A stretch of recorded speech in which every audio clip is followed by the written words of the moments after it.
Hello and welcome to Mystic Dog Mama, the podcast for soul-led dog mamas, where you'll discover how to best nourish your dog and yourself, mind, body, and soul. I'm your host, Dr. Alexia Meller, a holistic canine nutrition and well-being consultant and the co-creator of the F.E.T.C.H framework. Along with my incredible colleague, Stacy Renfrey, my aim is to help you feel less overwhelmed and more confident in taking a holistic approach to your dog's health through integrating evidence-based nutrition with spiritual wisdom. Hi, everyone. Thank you for joining me for a little March Minisodes series that I'm doing this month. This is our last one. Lucky and I are in the midst of moving, so for the month of March, I've been sharing some shorter solo episodes with you that are some of my musings that I've had lately and that I hope might be helpful to you. They're things that I've been spending some time thinking about and bringing together many of the conversations that we have here on the podcast about nourishing our dogs and ourselves on multiple levels. Once Lucky and I are a little bit more settled, I'll update you on what exciting new things we are up to and how little Lucky is doing with all these big changes. But until then, I hope that you'll enjoy these chats directly with you. On that note, let's go.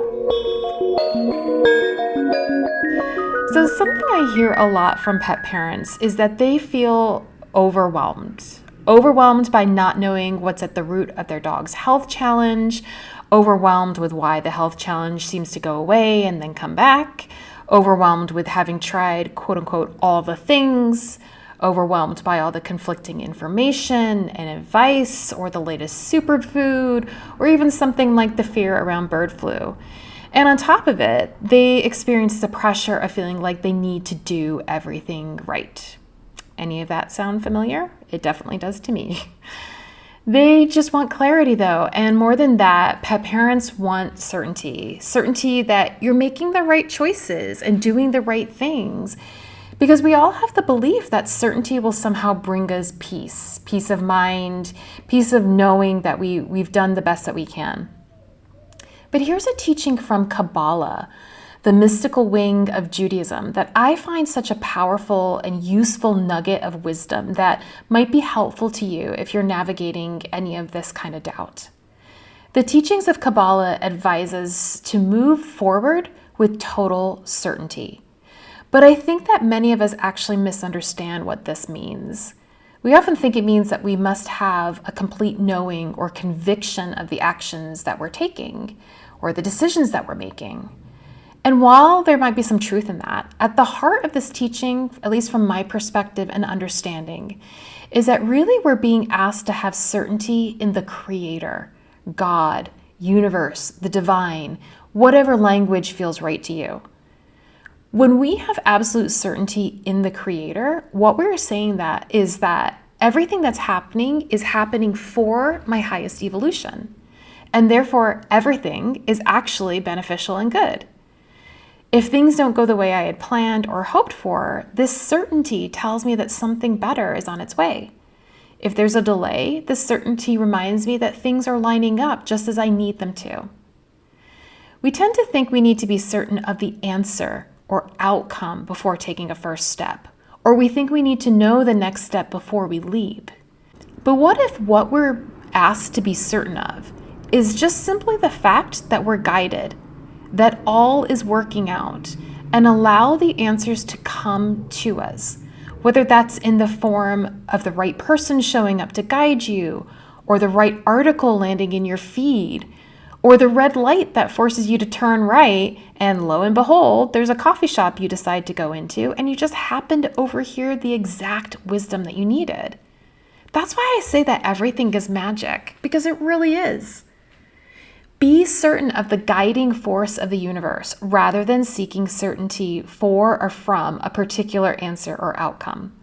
Your job is just to align with this flow and, from the Kabbalistic perspective, be the vessel for the flow to work through you. How different does that feel? Instead of having to figure everything out yourself, you allow universal wisdom to make its way into your life and through you. Kabbalah actually means receiver, so this is really fitting. But I know that can be hard to do when we feel desperate, when we want to fix things and get it right. especially when it comes to something as precious as our fur babies. I totally get it because I've been there and I'm a recovering people pleaser myself. But realizing that this need to get it right stems from conditioning and is often rooted in a trauma response has been really helpful for me to take a breath and move forward more often from a place of responding instead of from a place of reacting. It helps me to be more comfortable with not knowing and being curious, yet sure at the same time that it will unfold perfectly. I feel like this takes a little bit of getting used to, like building a muscle, but it's totally possible. Putting my faith in the certainty of the flow of life instead of a particular outcome or answer helps me to better integrate all experiences instead of doing all that I can to avoid the quote unquote bad things or quote unquote wrong things. Living waiting for the other shoe to drop or walking on eggshells or envisioning the worst case scenario was how I was conditioned. And my God, is that an exhausting, awful way to live. The more I shift my focus and certainty to the divine flow, the more it allows me to actually recognize that there is inherent wisdom and enlightenment in absolutely everything and everyone, even if we find that really, really hard to see. Trust me, I get that, and I'm learning these lessons right alongside you.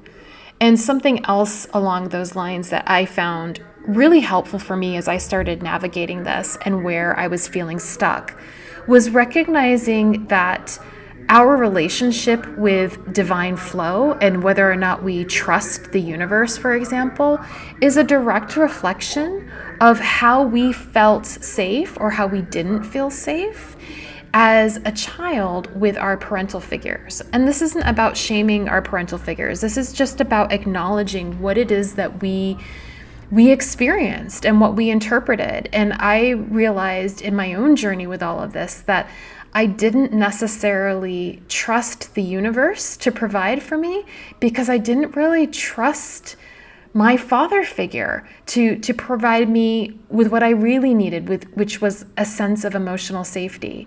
And so when I got curious with that and just even opened up that conversation with myself, not necessarily trying to dive into it too much or analyze it, but actually like just bringing that to the surface and saying, oh my goodness, this is part of what has driven me.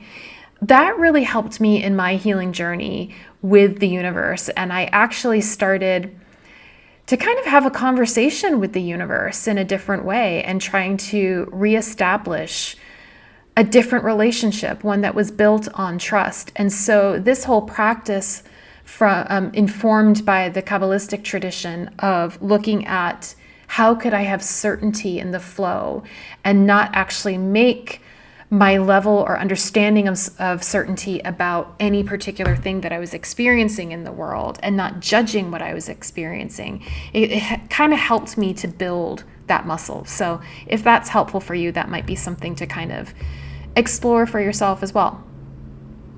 So I guess how you might be wondering, like, how can we apply this to our lives with our dogs? Well, for example, how might it feel if you give yourself grace and tell yourself that you're doing your best and open up to the next best step coming to you in one form or another? What if you got curious about the part of you that feels she needs to be perfect and breathe into this? Or even shake it off. A lot of these experiences require not necessarily a kind of intellectual exploration, but actually recognizing that the body holds the score. And so what feels good to your nervous system to help you move that through and helps your nervous system to feel safe? What if you took the perspective that your dog's health challenge is also offering you a healing? How different would it feel when you're in that stress state of overwhelm and you just put it all down and take a deep breath and trust that all is actually well? And I don't want this to sound like passive or airy-fairy or trite. It's so simple, but it's so helpful. And the thing is, we know that stress is a major contributor to disease state. And we know that our stress plays a direct role in our dog's health and healing journey.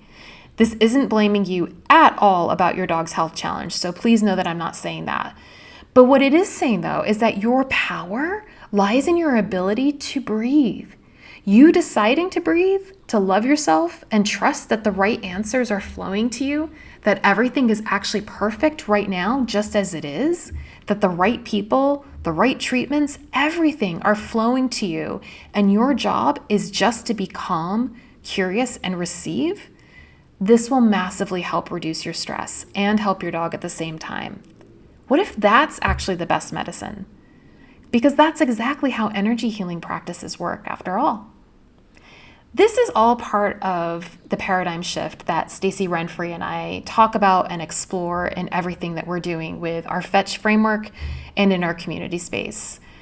We're practicing these new ways of being, of reclaiming ancient wisdom, and looking at how we can foster an entirely different way of understanding health and building deeply connected and meaningful connections with our dogs.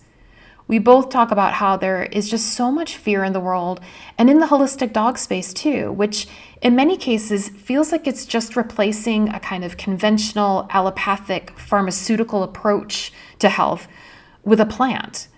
But the fear-based energy is the same. So is the idea that healing is equated to fixing or getting rid of something. I'm not quite so sure that that's the reality of things, and I don't think that a fear-based approach to avoiding all quote-unquote bad things is helpful at all. So I invite you to reflect and share what you think about this idea of shifting our focus of certainty from the certainty of an answer or a particular path to the certainty of the divine force running through everything. How does that shift things for you? I would love to hear. DM me on Instagram at Mystic Dog Mama, leave a comment, or reach out to me at mysticdogmama.com. And if exploring these ideas and bringing together evidence-based nutrition with spiritual wisdom resonates with you, and you're looking to be surrounded by other like-minded dog guardians, Stacey and I would love to welcome you into our F.E.T.C.H membership. We have 2 tiers depending on the kind of support and resources that you'd benefit most from, but you can start out with us for less than the cost of 1 cup of coffee per month. We're currently open to founding members, which means that you'll benefit from entering at the lowest price that we'll be offering, and you get to help shape the community. We'd love to have you there. Come on over to patreon.com/learnfetch for more details and to join. I've left the link for this in the show notes. So that does it for our March Minisode series. I hope that you've enjoyed it. Let me know what other topics you'd like me to cover on the podcast in order to best support you and your pup. All right, until next time.